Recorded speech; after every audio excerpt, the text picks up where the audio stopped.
We're picking up speed. Chapter 5. And chapter 5 we're going to take a look at variables and data types. That may sound like big words, but it's nothing special. It is very important, but it is very easy to understand. In the first thing is definition and syntax. Now, variables are the cornerstone of each Mel script. In layman's terms, a variable it's like a drawer that allows you to store stuff for later usage. More technical, variables are dynamic storage places for variables. In Mel, you have to put a $sign in front of your variable, and a variable cannot start with a number, and they are case sensitive. So most of the time, or all the time, you will use that to store values. Now, all those things that I just said, let's create a new document here, and let's create a variable. If you create variable, very creative or whatever, you have to precede it with the $sign. So my variable, like so, okay, and you can give it every name you want, except it cannot start with a number. Okay, wrong. So 11 variable is wrong, like so. But you can use numbers in the variable, so you can do variable 11. That is not a problem.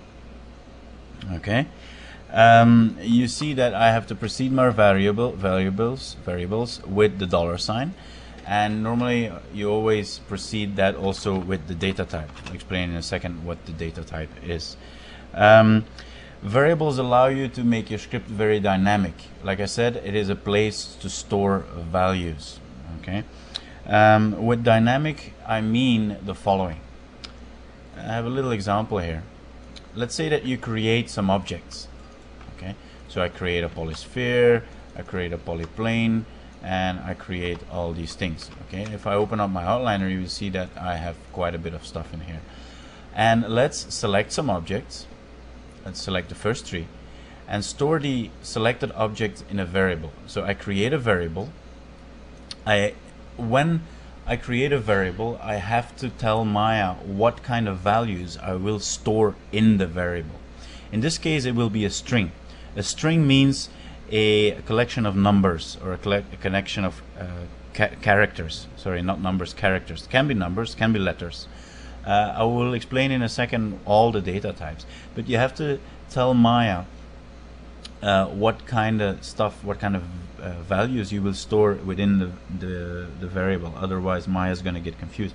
Like I compared variables to a storage place, like drawers. It means that you can have as many drawers as you want, but you can only put, let's say, socks in one drawer, and you cannot put shirts in the same drawer. You have to only put socks in that drawer. In another drawer, you can put books, but only books. You cannot mix it with your socks. Okay, each storage place, each drawer has only one kind of values. Okay? And you have to specify that by preceding your variable with the data type that it's going to hold. Okay, so this is a command that we used before, which is the ls commands, which stands for list, and then the flag is selection. Okay, I want to cast. This is a programmer's jargon. I will explain the stuff, but after a while I will use those words, and I will assume that you understand. Cast means that you put something inside the drawer, that you put something inside the variable. To evaluate this command, to make sure that this command gets evaluated, you have to put it in between these back quotes. Now, it is very important that you use the back quotes, which are on the top left of your keyboard, on the same key as the tilde, and you don't use these ones. Okay, there's a difference in between this and this. Okay, this will the back quote will work, this single quote will not work. Okay, so use the back quotes. Again, it is on the top left corner of your keyboard, the key under the escape key, the key above the tab key. So to do that, you execute this command. So let's take a look what happens if we execute that command just per se without casting it in a variable. So I'm going to execute this, and you see results here. I get this. I get whatever is selected: polysphere, polyplane, spotlight, polysphere, polyplane, spotlight. I'm just going to put this here inside the variable, which I called selected object. Now there's even something more about this. It is an array. I'll explain in a second what that is. You can see these square brackets here behind that variable. I'll explain in a second what that is. It's important now that if I execute this, you see that you can't really see anything right now happening. But if I were to get stuff out of that variable, I can say print selected objects like so. Then you will see that I have polysphere, polyplane, and spotlight within that variable. Now, what is also important to understand is that you can use whatever name that you want, but in Mel, it's good practice to put the first word with a small letter and then the following words with a capital. You can also use underscores, but I prefer to use this because this is the general practice in Mel, also in Mel commands and things like that. It just makes it easier, makes it more of a whole, so to speak. Okay, so what I wanted to explain is that this is dynamic. It creates dynamic values. That means that if I were to select something else right now and I execute this variable again and then I print it again, you can see that I have different things in there because I selected different things. Although this is the same name of the variable, it contains different values. Okay, that is why it is so important, because if you were to write a script and the user has to select some stuff and then it has to, let's say that you write a script to rename all the selected objects, well, you cannot know what the user is going to select. You cannot know whether he's going to select spotlights or planes, or whether you're going to select 20 spotlights or 400. You don't know. So that's why you create a variable, so to keep things dynamic. Okay, so this is what I explained here in a second. If you select other objects will be stored within that variable.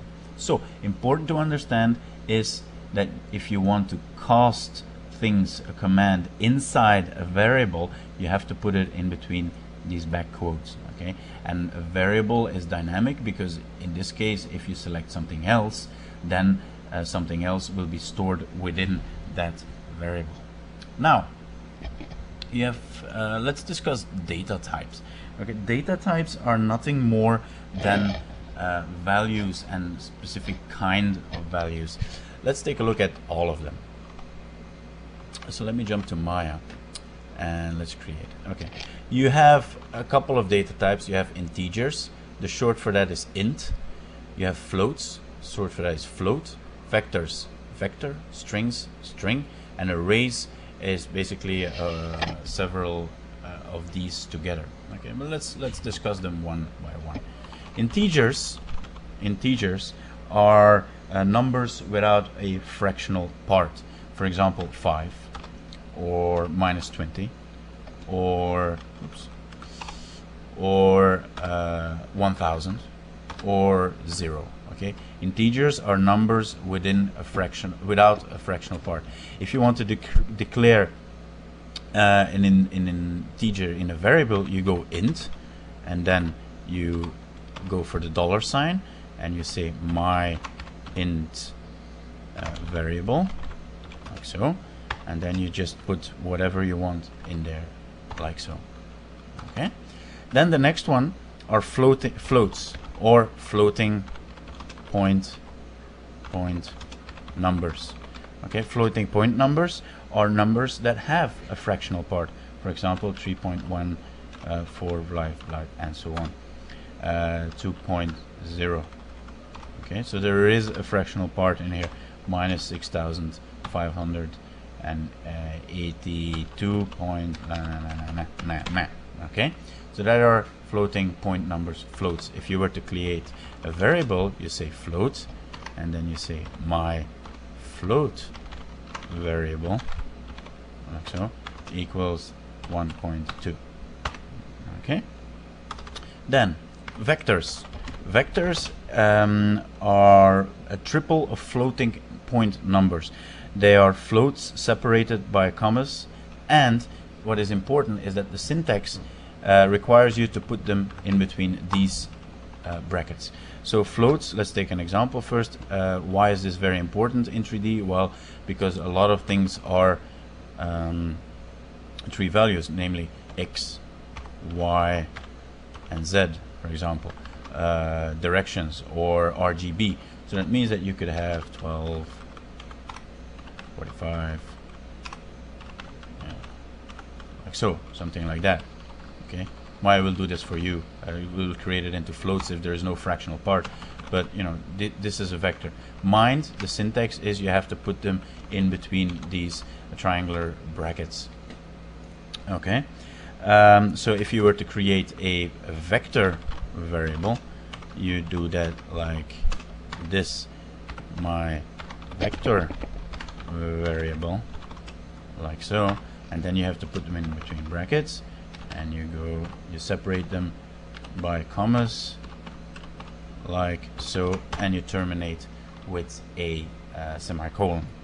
Okay, so that means that we covered integers.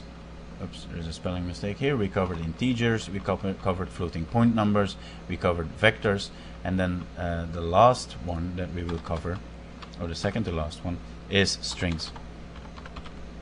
Okay, strings are a sequence of characters, and the syntax requires you that you encapsulate it with quotes. You have to encapsulate it with quotes. For example, again, za, or you know, it's characters, so you can use numbers and then letters and then numbers again, and then you can use this, and this, as long as you encapsulate it with quotes. These are all strings. Again, a string is a sequence of characters. You can add, well, first let's create a variable. Okay, let's say, for example, what did I use? Sorry, you have to precede it with a $sign.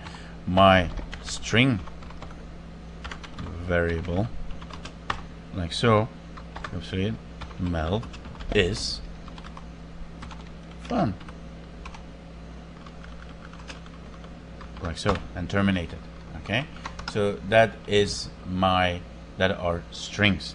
Now you can put strings together by using the plus sign. Putting strings together is called concatenate in programming languages. Okay, I will use that word sometimes, I think, but normally I'll show you what that means. You just put things together like so. I think I have a file prepared here. Yes, there you go. So I create, or I declare is the word. You can say create a variable, but in official language, in official programming languages, declare a variable, and then you cast a value inside the variable. So I can say I put I love in the add, in the variable called add, and then I put Mel in the variable this, and then if I put these two variables together with the plus sign, I get this, I love Mel. So I just took whatever was in the add variable, and then I took whatever was in the this variable, and I concatenated them both into the result variable. So now if I were to print the result, well, let's just do that. Print this one, like so, I would get this, I love Mel. So you can add variables together with the plus sign. Okay, good. Special characters is the next thing that we have to cover. We already browsed through that when we created the button that said Wooza. Wooza. And we had to escape the quotes. That is a special character. I have this one here. Okay. Now, special characters are mainly used with the print command, or when you with strings. Okay. If you want to use a quotation mark within a print command, or within a string that already requires a quotation mark, you have to escape it with a slash, like so. So if I were to execute this one, you see print a quotation mark. You see that the quotation mark is here. It gets printed. It is not included as part of the command. Now if I were to space this out a bit, you see that I have a quotation mark right here. So if you want to use a quotation mark within a string, you have to escape it. Okay. To go to a new line, you have to use this one. This is actually the most used one. I guess, yeah, this is the one that you use all the time to go to a new line, especially if you use iterations or loops. So let's say that you want to create a new line. Take a look at this print, and then open the quotation marks because we're using a string. Close them here again, and then like so. You see that I have go to a new and then line. It is separated, or there's a new line after new, because I have here an escape character, this slash, and then the N, which stands for new line, just as quotation mark stands for a quotation mark. Okay, so let me clear my history, and then let's execute that again, like so. If I were to go a little bit crazy, I can, you know, go like so, and then put a new line in each new line of that word, and then I get this. You can see that go to a new, and now for every letter in that line word, I have a new line. Okay. Slash T stands for tab, meaning, let me clear my history, meaning if I execute this one, you'll see that there is a tab in between A and tab, because I have a special character, namely T, in there. Now there's a big difference if you would remove that special character. You see that I just have a T now. Okay, this special character tells Maya to basically disregard what it means as a string, and to utilize it as a special character, in this case a tab. Okay, then a backslash, like so. Okay, give me a slash, give me a slash. You have to escape backslashes if you want to use them within a string. And then I just went a little bit crazy and I use all of them together. Let's dissect this. So print command requires a string, so I have to put it in between backquotes. Then I have some strings or some characters I want to play, and then I have a special character. First special character will be a backslash. Special character again. Second special character will be a quotation mark. Then there is a carriage return. A carriage return is basically just like a new line. It's a backslash and R, so I have two of those.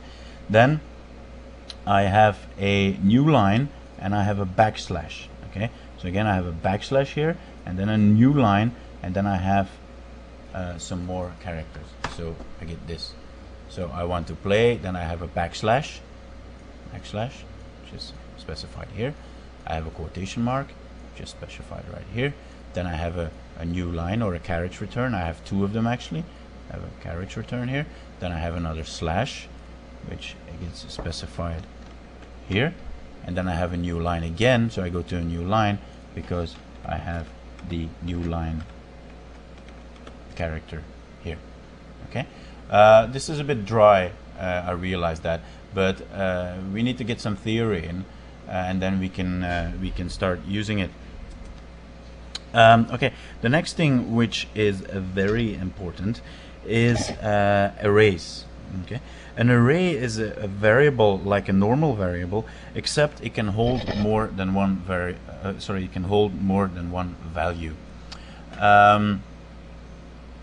A string array can, for example, store a list of selected objects like we did before, but it can still only store strings. So you can, even though it's an array, you cannot mix like say integers and floats and things like that.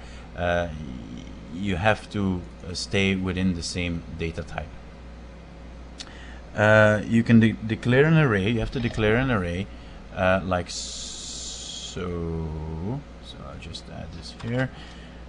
So the last one is arrays. Let's say that we create a string array. So array like that. You have to end that with, you have to put that behind the name of the variable, you have to put square brackets, and then you can say, for example, ls minus selection, and then always terminate it with a semicolon. We will use this all the time because, you know, most of the things that you will do will require that you create arrays. Now, the question that you probably ask right now is, how do I access all those values within an array? Okay, well, let's take a look at that. Array elements. There you go. I'm just going to create a new scene, and let's create some stuff.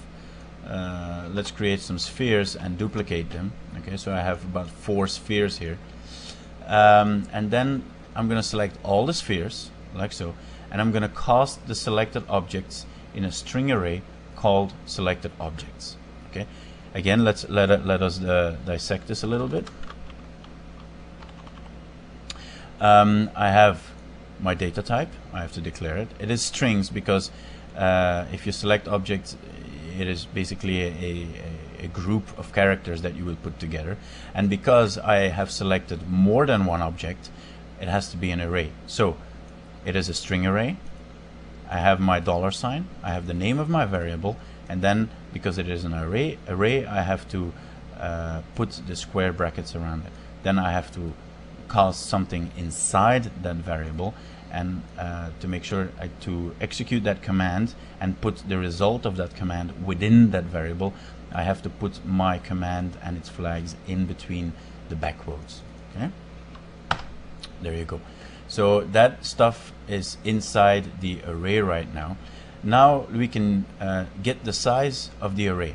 Now, to know how many objects are inside an array, now obviously I can see here how many objects are in the array right now, but most of the time obviously you will not know how many objects you have in there, so you can use the size command. Size and then the name of the array. There you go. I get 4 objects in there. If I were to duplicate this, let's say duplicate, and then select all 8 of them, and I execute this command again, you will, oops, obviously what I have to do now is I have to re-execute that variable, and then let me delete this so it doesn't cause too much confusion, and then I execute this again. You can see that my result now of the size is 8. So size is a command. Let's look that up. Size. There you go. This command returns the number of elements in an array or the number of characters in a string. Okay, so it returns the number of elements in an array. In this case, my array is 8 elements because I selected 8 elements here. Let's say that I don't know that, and I select 6. I redeclare my variable like so, and then I go to size. The size is 6. Okay. Okay. Now, how do you get stuff out the array? Okay, just imagine you want to get all these things out, or you want to get whatever you put inside that little drawer, and you want to get them out one by one. Okay. Now, to get them out one by one and do things under that's iterations. That's chapter 7. But let's take a look how we can get it out manually right now. What you have to realize is that arrays are 0-based, meaning, and this will confuse you in the beginning, but you get used to it as you do with everything, is that the first element of an array is 0. Okay, the first element is 0. That means if I want to, let's say I keep these selected, right? And I just for sure, I redeclare that variable. So I have in that array variable, which is called selected objects right now, I have polysphere 1, 2, 3, 4 until 6. Okay, you can see that if I hit size selected objects, which is this variable here, it says 6. Now I print the first object. The first object is polysphere 1. You see that the first object is 0. So if I want to specify a number in an array, I have to put it in between the square brackets that I have right there. Okay. Again, it is 0-based, so the first element is 0. Then if I want to see the third element, I just put third element, and the third element is polysphere 4. Okay. Now let's do this example again, and let's use some other objects. Let's say that we use you know what I'll do, just create some text like so, because that gives it a nice little group of stuff, right? So, and I'll just expand this, and I will select everything here, and then put that into this string array like so, and then see how many elements are in there. There are 4 elements in there, 1, 2, 3, 4, and then let's take a look at the 4th element. The 4th element in that array is obviously selected object 3, because the first element is 0, so you have to start counting from 0. So it means that the 4th element is 3. So the 4th element is curve 2, like this here. So if I execute that again, you will see that that is curve 2. Okay, good. One other thing that is a bit confusing, especially in the beginning, is if you want to get stuff out of vectors. Okay, now if you declare a vector variable and you put things inside and you want to get them out, you don't use the square brackets if you have a normal vector, because if it's not an array, it's not an array, so you don't have to use the square brackets. But you get them out by writing them like this. So I declare a vector variable like that, a vector variable, so I have to say the data type is vector, $, and I call this vector variable position. And then in between the triangular brackets, because that is the syntax for variable, I have 3 values. If I want to get these values out, I have to use x, y, and z. X, y, and z is the first value is x, the second value is y, the third value is z. And I just have to say it like this, name of the variable dot, name of the variable dot x, name of the variable dot y, that's the second value, name of the variable dot z, that's the third value. Okay, so if I declare this variable just like that, and then I want to get the second value out, I can do it like that. So that's the second value right here. You can see that the second value is like that. Okay, good. Now that we know that, I know it was a little bit long and I know it was a little bit tedious, but now we have something really strong already that we can work on, and we can start doing really interesting stuff.